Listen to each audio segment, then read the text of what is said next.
नमस्कार साथियों, तो एक बार फिर स्वागत है आपका चरण क्लासेस में।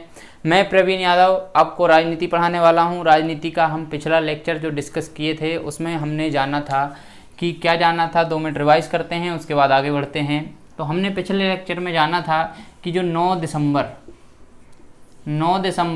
1946 को संविधान सभा की प्रथम बैठक बुलाई गई, जिसका मुस्लिम लीग ने पूर्णतः बहिष्कार किया था। ठीक है, बहिष्कार किया था। और इस पहली बैठक में क्या क्या प्रावधान हुए थे? प्रावधान तो कुछ हुआ नहीं था इसमें। बस एक बात याद रखिए कि इसमें अस्थायी अध्यक्ष बनाए गए थे। संविधान सभा के अस्थायी अध्यक्ष बनाए गए थे। और वो व्यक्ति कौन थे? तो वह व्यक्ति थे डॉक्टर सच्चिदानंद सिन्हा। और इन्हें किस आधार पर चुन लिया था? तो इन्हें वरिष्ठता के आधार पर चुन लिया था। यह सबसे बुजुर्ग व्यक्ति थे संविधान सभा के अंदर जो चुनकर आए थे। तो इसी आधार पर इन्हें अस्थायी अध्यक्ष, जैसा कि वर्तमान में प्रोटम होता है लोकसभा में, वैसे इन्हें अस्थायी अध्यक्ष चुन लिया गया था। ठीक है, उसके बाद क्या हुआ? उसके बाद 11 दिसंबर, 2 दिन बाद 11 दिसंबर 1946 को संविधान सभा की दूसरी बैठक बुलाई गई। तो इसमें हमने क्या क्या प्रावधान देखे? देखिए, इसमें सबसे पहला प्रावधान हमने देखा कि जो स्थायी अध्यक्ष बनाए गए डॉक्टर राजेंद्र प्रसाद को यहाँ पर क्या बनाया गया? स्थायी अध्यक्ष बनाया गया संविधान सभा का। और हमने क्या देखा है इसमें कि इसमें 2 उपाध्यक्ष भी बनाए गए। और वो दो व्यक्ति कौन थे? तो वो 2 व्यक्ति थे H.C. मुखर्जी एवं B.T. कृष्णाभिचारी। ये 2 व्यक्ति जो थे, इन्हें संविधान सभा का उपाध्यक्ष बनाया गया है। और यह क्वेश्चन आया हुआ है कि संविधान सभा के उपाध्यक्ष के रूप में किसे चुना गया था। उसके बाद और एक पद दिया गया किसे? तो संवैधानिक प्रवक्ता। देखिए, संवैधानिक प्रवक्ता, इसे इंग्लिश में कहेंगे स्पीकर का पद भी दिया। और यह पद किसे दिया था? तो यह पद दिया था सर्वपल्ली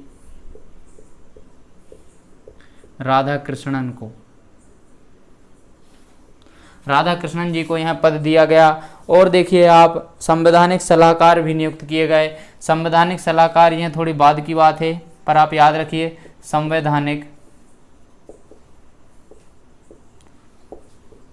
सलाहकार किसे नियुक्त किया? तो यह नियुक्त किए गए बी.एन. राव या बेनेगल नरसिम्हन राव जी को संवैधानिक सलाहकार चुना गया। ठीक है, तो यह हमने देखा 11 दिसंबर तक की बातों में। उसके बाद क्या हुआ? उसके बाद एक ऐतिहासिक घटना हुई। एक ऐतिहासिक प्रस्ताव पेश किया गया श्री जवाहरलाल नेहरू जी द्वारा एक ऐतिहासिक प्रस्ताव पेश किया गया, जिसे हम उद्देश्य प्रस्ताव के नाम से जानते हैं। और यही उद्देश्य प्रस्ताव आगे चलकर हमारे संविधान की प्रस्तावना या प्रीलिम्स या उद्देशिका बनेगा। ठीक है, तो इसको बहुत ही ध्यान से पढ़ना है। जानिए, उद्देश्य प्रस्ताव 13 दिसंबर 1946 को जवाहरलाल नेहरू द्वारा उद्देश्य प्रस्ताव पेश किया गया। देखिए, जवाहरलाल नेहरू जी द्वारा 13 दिसंबर 1946 को उद्देश्य प्रस्ताव पेश किया गया। संविधान सभा के समक्ष रखा गया कि फलाने, मतलब उसमें लिखा गया था बहुत सी बातें, उसमें 12 से 15 बातें थी कि ये अधिकार हमारे देश में होने चाहिए जनता को, और किस प्रकार से हमारे संविधान का निर्माण होना चाहिए। ठीक है, तो इस उद्देश्य प्रस्ताव को संविधान सभा ने कब पास किया? तो संविधान सभा ने 22 जनवरी 1947 को संविधान सभा ने उद्देश्य प्रस्ताव को स्वीकार कर लिया कि ठीक है, जवाहरलाल नेहरू जी कह रहे हैं तो उद्देश्य प्रस्ताव के आधार पर ही संविधान का निर्माण किया जाएगा। और यहीं से संविधान के निर्माण की एक क्रियाविधि जो थी प्रारंभ हुई वास्तविक रूप से। ठीक है, उसके बाद क्या हुआ? देखिए, अब यहाँ से संविधान बनना चालू हो गया कि भाई उद्देश्य प्रस्ताव में जो बातें हैं उन पर थोड़ा विचार करके उन्हें थोड़ा मॉडिफाइड करके आज की भाषा में और इन्हें ही संविधान के रूप में एक लिखना है। तो अब संविधान सभा जो थी उसके पास दो कार्य हो गए थे। संविधान सभा के दो कार्य कौन से हो गए थे? ये हैं जैसे संविधान सभा है, संविधान सभा है तो इसके दो कार्य कौन से थे? देखिए इसके दो कार्य थे। आपको पता है कि जब तक ब्रिटिश शासन रहा तब तक ब्रिटिश ने, जो ब्रिटिशियन थे उन्होंने भारत का शासन संभाला। भारत में सभी चीज़ों का नियंत्रण कौन कर रहे थे? तो ब्रिटिश कर रहे थे। अब 1947 में ब्रिटिश से जो थे वह अपने देश लंदन वापस चले गए। तो जो देश को चलाने मतलब कि भारत का शासन, भारत का शासन भी कौन देखेगा? या विधि निर्माण या कानून जो भी था तो इसे भी कौन देखेगा? भारत के शासन का संचालन भी संविधान सभा के लोग ही देखेंगे, संविधान सभा के सदस्य ही देखेंगे। और संविधान निर्माण की जो क्रिया है, संविधान बनाने का जो कार्य है उसे भी कौन देखेगा? उसे भी संविधान सभा के सदस्य ही देखेंगे। इस प्रकार संविधान सभा के सदस्यों पर दो काम आ गए थे। एक तो भारत का शासन वह संचालित करे या भारत का शासन चलाए, और एक संविधान का निर्माण करे हमारे प्यारे भारत के लिए। तो इनको क्या किया? दो कैटेगरी में बांट दिया कि आप और आप। कैटेगरी में तो नहीं, मतलब सदस्य सेम थे, सदस्य वही थे, बस बात ये थी कि उनको थोड़े कार्य बांट दिए गए थे, उन्हें अलग अलग ग्रुप में बांट दिया गया था। तो भारत जो संचालन था वह संचालन करने वाली जो कमेटी थी या जो अध्यक्ष बनाए गए थे, इसके अध्यक्ष किसे बनाया गया था? इसके अध्यक्ष बनाए गए जी.वी. मावलंकर जी को। भारत का शासन चलाने के लिए जी.वी. मावलंकर जी को अध्यक्ष बनाया गया। और संविधान निर्माण की जो क्रिया है उसके लिए हमने अभी देखा कि संविधान सभा का स्थायी अध्यक्ष किसे बना दिया गया था? तो राजेंद्र प्रसाद जी को, डॉक्टर राजेंद्र प्रसाद जी को, डॉक्टर राजेंद्र प्रसाद जी को संविधान निर्माण, जो संविधान सभा थी जो संविधान निर्माण करेगी उसका अध्यक्ष राजेंद्र प्रसाद जी को बनाया था। और जो भारत का शासन संभालेंगे उसका अध्यक्ष जी.वी. मावलंकर जी को बनाया गया था। उसके बाद क्या हुआ? इसके बाद की थोड़ी सी देखिए घटनाएं कि आप सब समझिए थोड़ा कि जैसे कोई निर्णय लेना है, जब कोई निर्णय लेना होता है हमारे घर में, जैसे किसी की शादी होती है, हमारी बहनों की शादी होती है तो हमारे घर परिवार वाले सभी लोग आते हैं, सभी से, बड़े बूढ़ों से, चाचा जी, दादाजी, सबको बुलाया जाता है और सबसे पूछा जाता है कि देखिए क्या ये लड़का अच्छा है जिससे हम शादी कर पाएँ, जिससे निर्णय लेने की जो शक्ति होती है वो उसमें सुदृढ़ता आती है, मतलब हमारा निर्णय गलत ना हो। इसलिए ग्रुप में या समिति के रूप में निर्णय दिए जाते हैं कि सभी लोग बात विवाद करके, उन्होंने कहा नहीं तुम ऐसा नहीं कर रहे हो, नहीं ये सही नहीं है, उनका वो सही नहीं है, तो ऐसी बातें होती हैं। तो इन बातों का आधार क्या होता है? इनसे जो निर्णय होता है उसके गलत होने के चांस बहुत कम हो जाते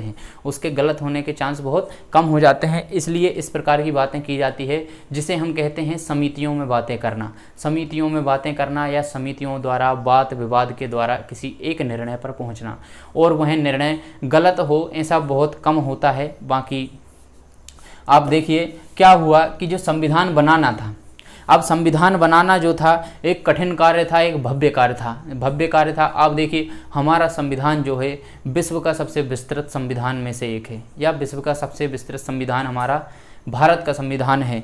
तो इसे बनाना कोई छोटा कार्य नहीं था, और कोई एक समिति के, कोई एक सभा इसको अकेले बैठ कर लिख दे, यह बातें भी संभव नहीं थी, क्योंकि हमारे भारत में विभिन्न जातियों के, विभिन्न तरह के लोग यहाँ पर निवास करते हैं। और हम सभी जानते हैं कि भारत की जलवायु भी जो है थोड़ी डिफरेंट है, तो कहीं ना कहीं उसका भी असर हमारे भारतीय संविधान पर पड़ता है कि कहाँ कैसा होना चाहिए, कहाँ कैसा होना चाहिए। तो इन सभी बातों को ध्यान में रखकर भारत में बोली जाने वाली बोलियाँ, जाति सभी अलग अलग हैं, सबके धर्म अलग हैं, सब अलग अलग संप्रदाय से बिलोंग करते हैं। तो इन सभी बातों को ध्यान रखकर एक सभा द्वारा संविधान बनाना संभव नहीं था। तो क्या किया? तो इन सदस्यों को एक निर्णय दिया गया, इनको थोड़े थोड़े टुकड़ों में, समितियों में बांट दिया गया कि थोड़े से समितियां आप बना लीजिए, ये समितियां आप बना लीजिए। तो 4 4 5 5 ऐसे 7 7 सदस्यों में बांट दिया गया और सभी सदस्यों से कहा, एक प्रॉपर उन्हें टॉपिक दिया गया कि आप इस विषय में देखिए, आप इस विषय में देखिए और आप इस विषय का जो भी मामला है वह देखिए। ठीक है, तो देखते हैं समितियों के बारे में। मैंने अभी आपको बताया कि समितियों की आवश्यकता क्यों पड़ती है। ठीक है, तो संविधान निर्माण के लिए जो था समितियों का गठन किया गया। किसका गठन किया गया? समितियों का गठन किया गया, क्योंकि यह संविधान जो निर्माण था वह अकेले बनाना संभव नहीं था। 22 जनवरी 1947 को जब उद्देश्य प्रस्ताव पास किया गया तो उसके बाद संविधान की निर्माण प्रक्रिया शुरू हुई एवं उसी के तहत समितियों का निर्माण किया गया और इन समितियों को भी 2 भागों में बांटा। 2 भाग कौन कौन से थे? तो 2 भाग देखिए, पहला था प्रक्रिया समिति के रूप में, प्रक्रिया समिति, और दूसरी थी विषय समिति। ठीक है, इन्हें 2 भागों में बांट दिया गया, एक प्रक्रिया समिति और एक विषय समिति।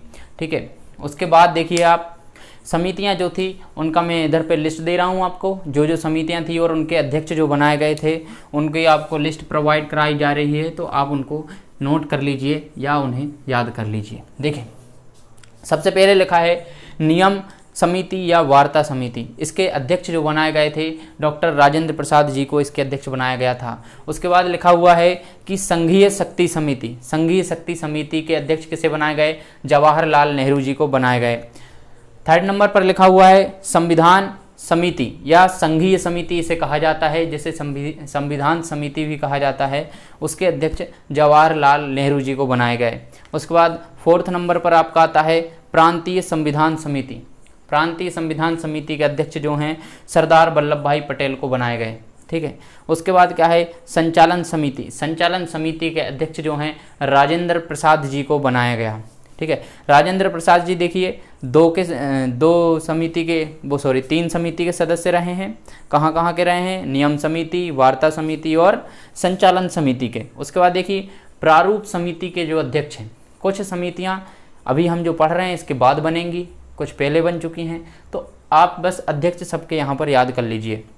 प्रारूप समिति का अध्यक्ष भीमराव अंबेडकर जी को बनाया गया और जो झंडा समिति थी इसका थोड़ा सा विवाद है।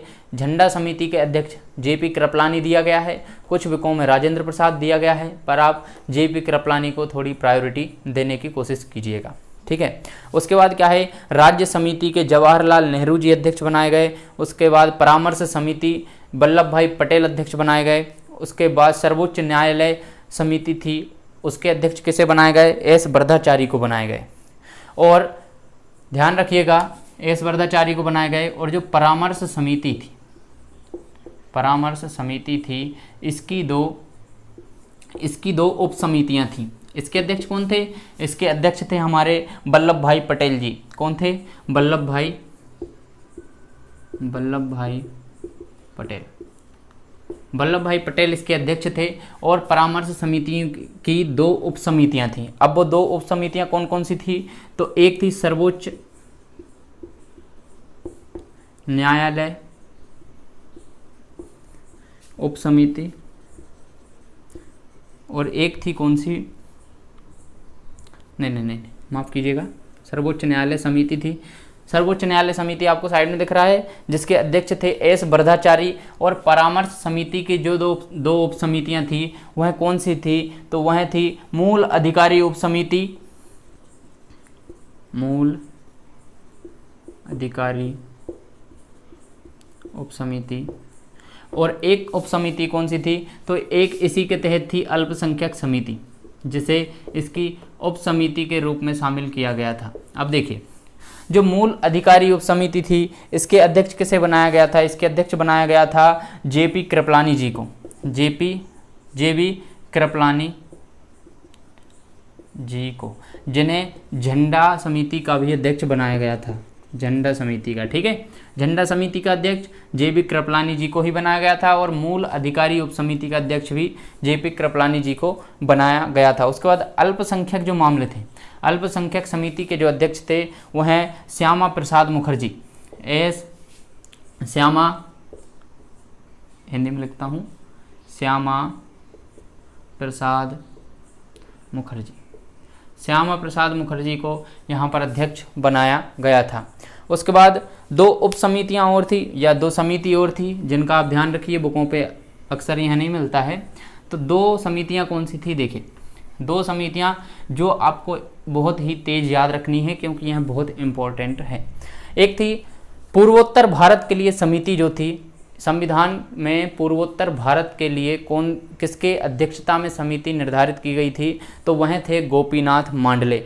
आया हुआ प्रश्न है, पिछले प्रीवियस ईयर में आप देखिए इसे आया हुआ प्रश्न है कि पूर्वोत्तर भारत के लिए जो समिति बनाई गई थी वह किसकी अध्यक्षता में बनाई गई थी, तो गोपीनाथ मांडले की अध्यक्षता में यह समिति बनाई गई थी। और एक अंतिम समिति आती है कार्य संचालन समिति, यह इसके अध्यक्ष किसे बनाया गया था, के.एम. मुंशी को इसके अध्यक्ष बनाया गया था, कन्हैया लाल मणिकलाल मुंशी को इसके अध्यक्ष बनाया गया था। तो ये हमारी समितियों की बात हुई। उसके बाद क्या हुआ, देखिए सभी समितियां निर्धारित हो गई। अब समितियों के बाद बात होगी संविधान के निर्माण की।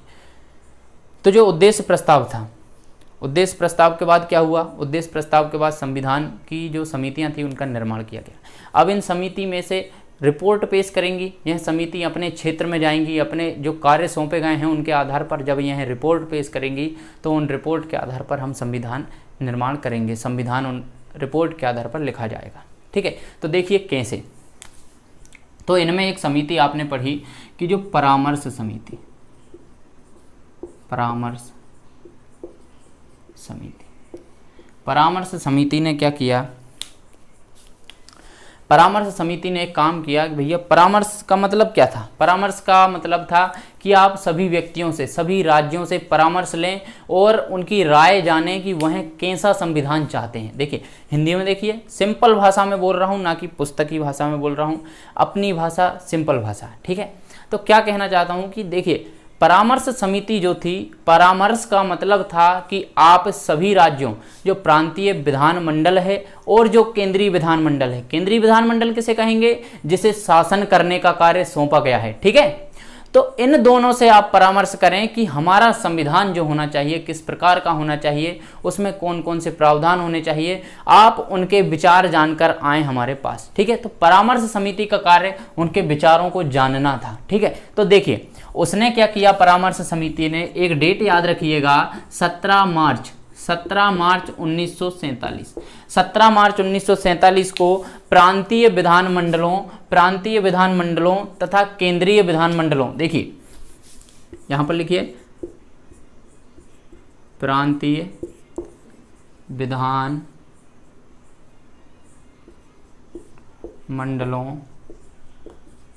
तथा केंद्रीय विधानमंडलों,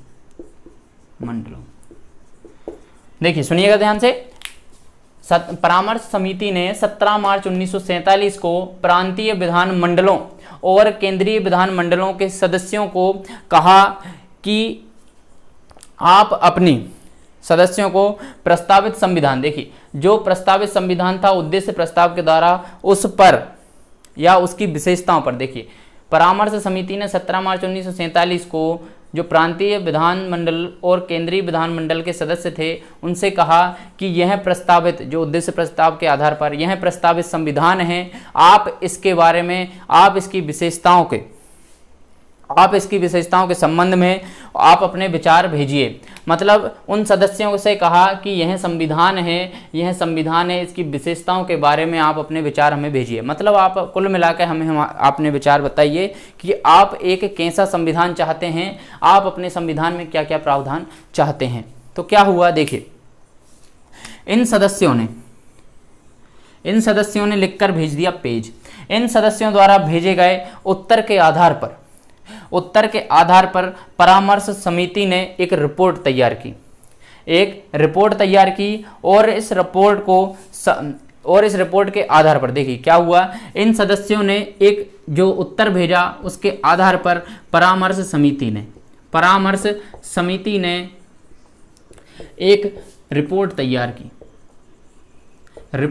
की और इस रिपोर्ट के आधार पर बी.एन. राव, हिंदी में लिखता हूं बी.एन. राव द्वारा संविधान का प्रारूप संविधान का प्रारूप तैयार किया गया। देखिए एक लिंक बनाइए, एक लाइन बनाइए। देखिए परामर्श समिति ने 17 मार्च 1947 को कहा कि प्रांतीय विधानमंडल के सदस्य और केंद्रीय विधानमंडल के सदस्य संविधान के विशेषताओं या संविधान की विशेषताओं के बारे में अपने मत भेजें कि आपको कैसा संविधान चाहिए, आपको अपने संविधान में किन किन विशेषताओं की ज़्यादा ज़रूरत है या आप उन्हें देखना चाहते हैं अपने संविधान में।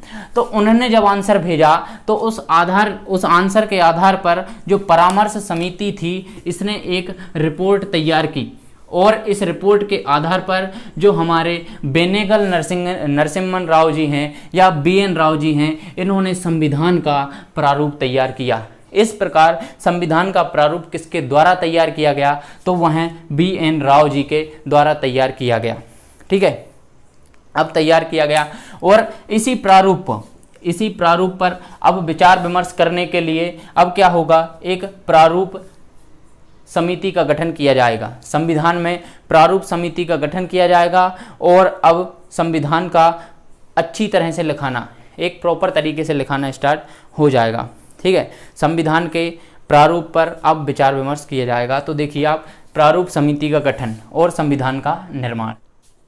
तो जब BN राव द्वारा संविधान का प्रारूप तैयार कर लिया गया तो उस पर विचार विमर्श करने के लिए प्रारूप समिति का गठन किया गया।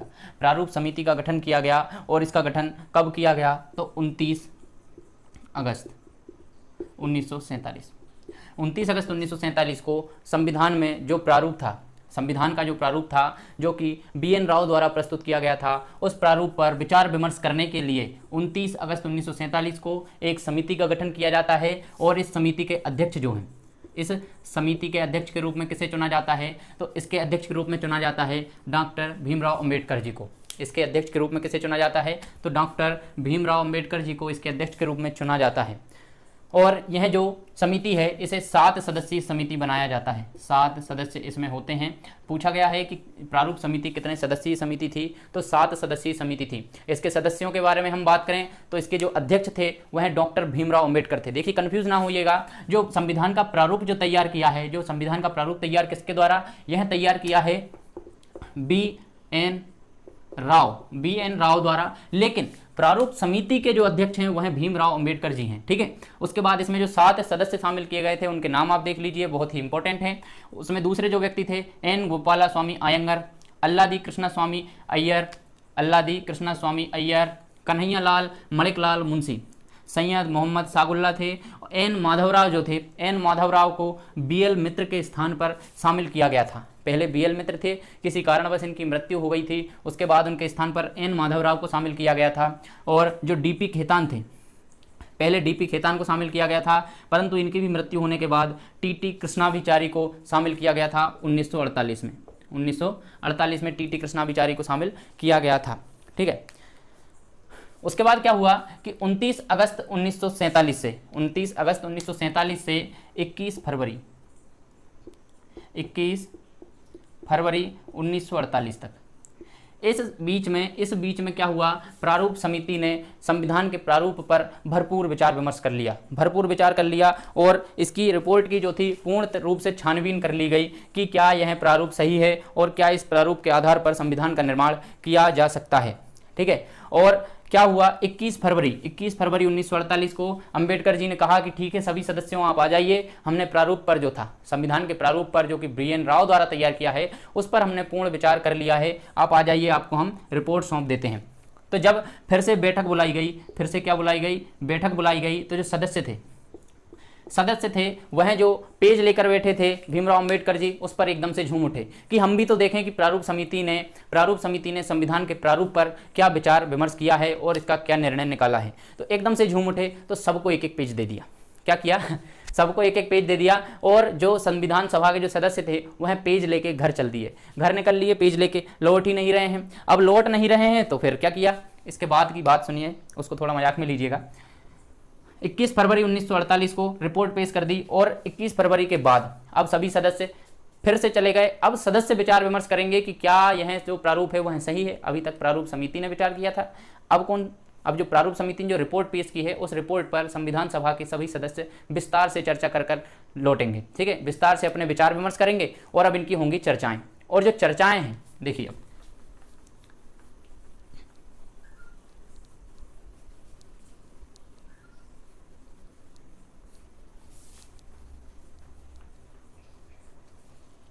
जो चर्चाएं होंगी अब उन्हें क्या कहा जाएगा, उन्हें कहा जाएगा वाचन।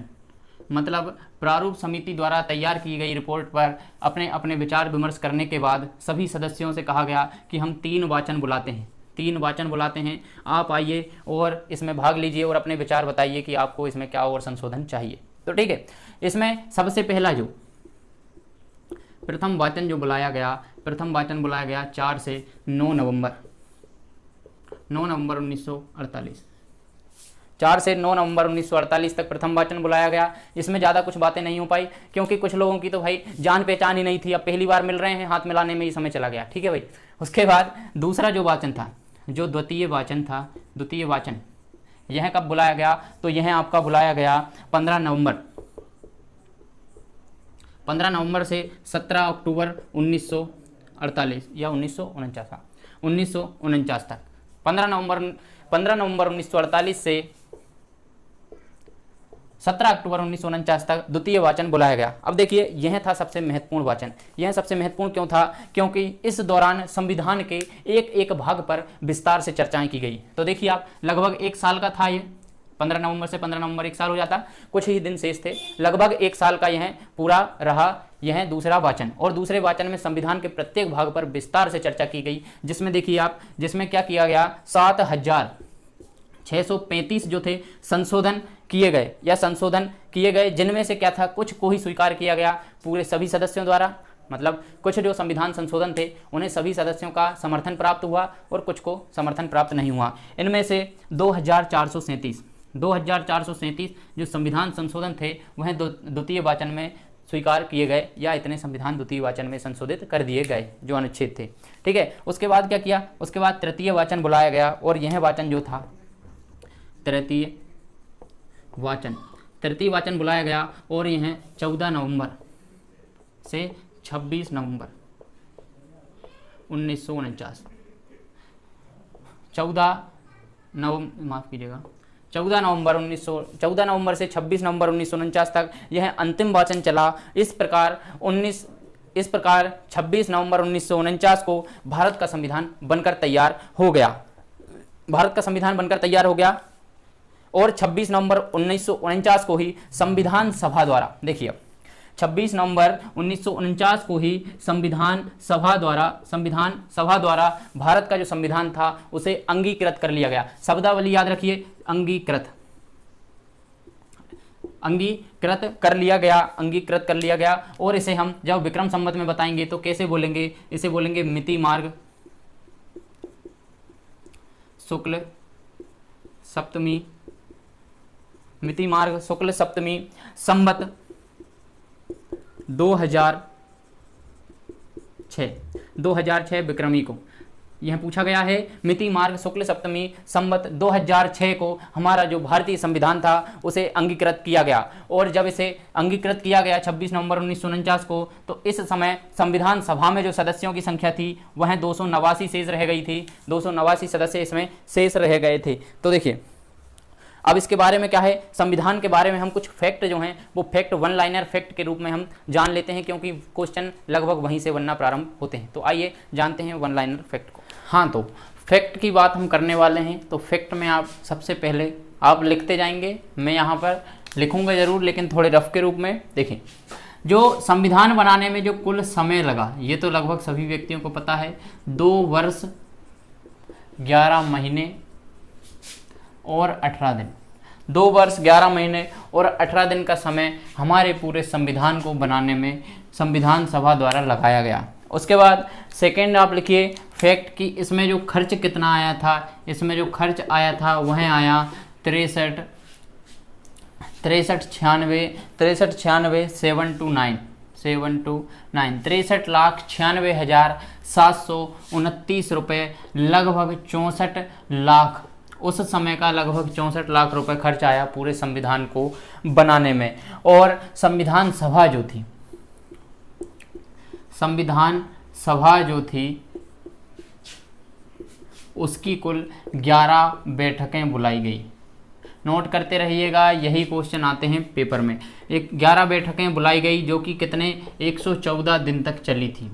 11 बैठकें 114 दिन तक चली थी। उसके बाद संविधान सभा में ही बात कर लेते हैं। तो संविधान सभा में जो महिलाओं की भागीदारी थी,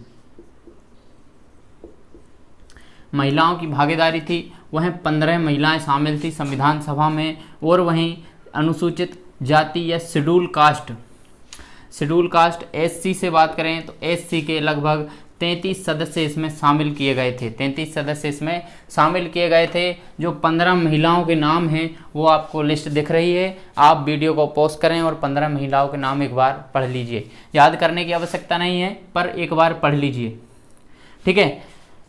उसके बाद अगला फैक्ट आप लिखिए कि संविधान के जो संविधान था उसके प्रत्येक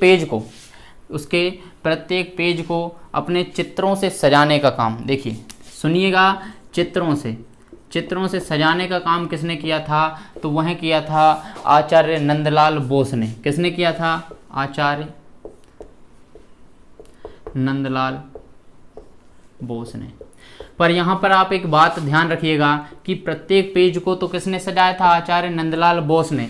लेकिन जो संविधान की प्रस्तावना थी, संविधान की जो प्रस्तावना थी उसे आचार्य नंदलाल बोस के एक शिष्य द्वारा, उनका नाम क्या था? शिष्य था उनका राम मनोहर सिन्हा। राम मनोहर सिन्हा द्वारा सजाया गया था या उन्हें सुसज्जित किया गया था। देखिए पूरे सभी पन्नों को किसने? आचार्य नंदलाल बोस ने। और प्रस्तावना को किसने? तो राम मनोहर सिन्हा ने। उसके बाद आगे की लिखिए कि संविधान को जो लिखने का कार्य था वह किसने किया? तो लिखने का कार्य किया प्रेम बिहारी रायजादा। अब एक कहानी सुनिए प्रेम बिहारी रायजादा के बारे में। क्या था कि जब संविधान को लिखा जाना था, संविधान की कॉपी तैयार करनी थी, तो यह कौन सी टेक्निक थी जिसके द्वारा यह लिखा गया? तो यह कैलोग्राफी। तो उस समय कैलोग्राफी के बहुत कम ऐसे प्रतिष्ठित व्यक्ति होते थे जिन्हें यह कैलोग्राफी आती थी। तो ठीक है, प्रेम बिहारी रायजादा उनमें से एक थे जो कि भारतीय थे। तो जब संविधान सभा को संविधान पूर्ण करने के बाद उसे मतलब प्रॉपर तरीके से उसे लिखने की आवश्यकता पड़ी, तो वह किसके पास गए? वह गए प्रेम बिहारी रायजादा के पास। और प्रेम बिहारी रायजादा के पास जाकर उन्होंने कहा कि रायजादा साहब, आप हमारे संविधान या आप अपने संविधान को लिखिए, जो कि हम सबका संविधान है, उसके लिए आपका जो भी कॉस्ट होगा वह हम आपको देने के लिए तैयार हैं। तो प्रेम बिहारी रायजादा जी ने क्या किया? उन्होंने कहा कि मुझे पैसों की आवश्यकता नहीं है, क्योंकि वह पहले से ही बहुत धनी व्यक्ति थे, ठीक है, उनके पास पहले से ही पैसा था। तो उन्होंने कहा, संविधान सभा के समक्ष एक मांग रखी कि यदि आप मेरी मांग मानते हो तो मैं फ्री ऑफ कॉस्ट आपके संविधान को या अपने संविधान को लिखने के लिए तैयार हूँ। तो इन्होंने कहा कि संविधान के प्रत्येक पेज पर मेरा नाम होगा तो मैं संविधान लिखूंगा। तो उनकी इस मांग को संविधान सभा द्वारा मान लिया गया और उन्हें संविधान लिखने का कार्य सौंप दिया गया। ठीक है, ये आप ध्यान रखिएगा। अब उसके बाद बात कर लेते हैं संविधान की।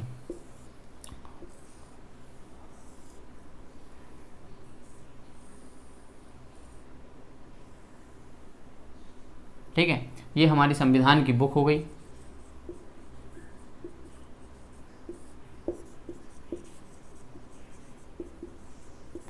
ठीक है, ये हमारा प्यारा संविधान हो गया।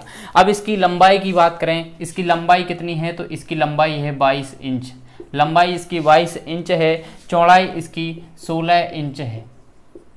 16 इंच है। और इसमें कुल कितने पृष्ठ हैं? तो इसमें पृष्ठों की संख्या है 251, 251 इसमें पृष्ठों की संख्या है। ध्यान रखिएगा, भारतीय संविधान है उसकी लंबाई 22 इंच है और उसकी चौड़ाई 16 इंच 16 इंच उसकी चौड़ाई है और उसमें जो पृष्ठों की संख्या है वह 251 है। उसके बाद बात कर लेते हैं संविधान के थोड़े और फैक्ट के बारे में, तो उन फैक्ट को देखिए आप क्या दिया है। देखिए, इसको जो पब्लिश किया गया था, इसका जो 3rd कॉपी पब्लिश की गई थी उसको कहाँ पब्लिश किया गया था, तो देहरादून में। देहरादून में इसकी 3rd कॉपी पब्लिश की गई थी। और इसका जो हिंदी अनुवाद था इसका, क्योंकि यह जब लिखा गया था तो आपको एक बात ध्यान होनी चाहिए कि इसे इंग्लिश भाषा में लिखा गया था। जो हमारी मेन कॉपी थी उसे इंग्लिश भाषा में लिखा गया था और इसका हिंदी अनुवाद किसके द्वारा किया गया, तो बसंत कृष्ण बेद द्वारा इसका हिंदी अनुवाद किया गया था। और संविधान की जो मुहर है, संविधान की मुहर क्या है, संविधान की मुहर हाथी है। संविधान की मुहर क्या है, संविधान की मुहर हाथी है। और इसके मुख्य प्रारूपकार जो हैं, इसके मुख्य प्रारूपकार कौन है, मुख्य प्रारूपकार, इसके मुख्य प्रारूपकार है L.N.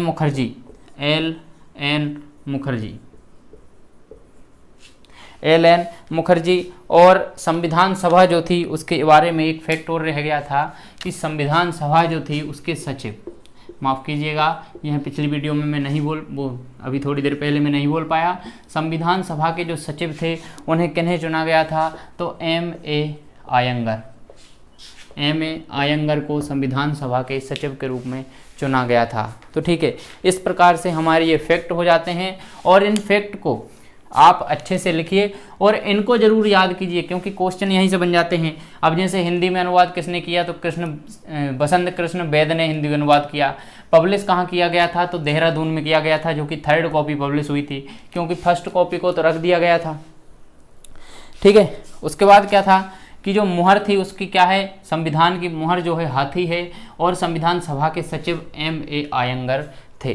ठीक है, उसके बाद आप एक बात ध्यान रखिए कि जो हमारे गांधी जी हैं और मोहम्मद अली जिन्ना, यह उस समय राजनीति में छाए हुए थे, लेकिन यह कहीं से कहीं तक संविधान सभा के कभी सदस्य नहीं रहे। यह कहीं से कहीं तक कभी संविधान सभा के सदस्य नहीं रहे। बस यही बात आप ध्यान रखिएगा। और यदि आपको ये हमारा लेक्चर यहाँ पर ख़त्म होता है, उसके बाद हम पढ़ेंगे संविधान का प्रवर्तन या संविधान का लागू होना। ठीक है, संविधान का लागू होना, क्योंकि अभी तो हम अंगीकृत तक पहुँचे हैं, जो कि 26 नवंबर 1949 तक की घटनाएं हमने जानी हैं। ठीक है, तो यदि आपको वीडियोस अच्छे लगते हैं, आपको हमारा ये एपिसोड जो चल रहा है वह अच्छा लगता है, तो वीडियोस को शेयर करें ज़्यादा से ज़्यादा, क्योंकि ज़्यादा से ज़्यादा लोगों तक पहुँचाएं ताकि सभी लोग हमारी वीडियोज़ को देख पाएँ। और चैनल को सब्सक्राइब करें और ज़्यादा से ज़्यादा लाइक करें।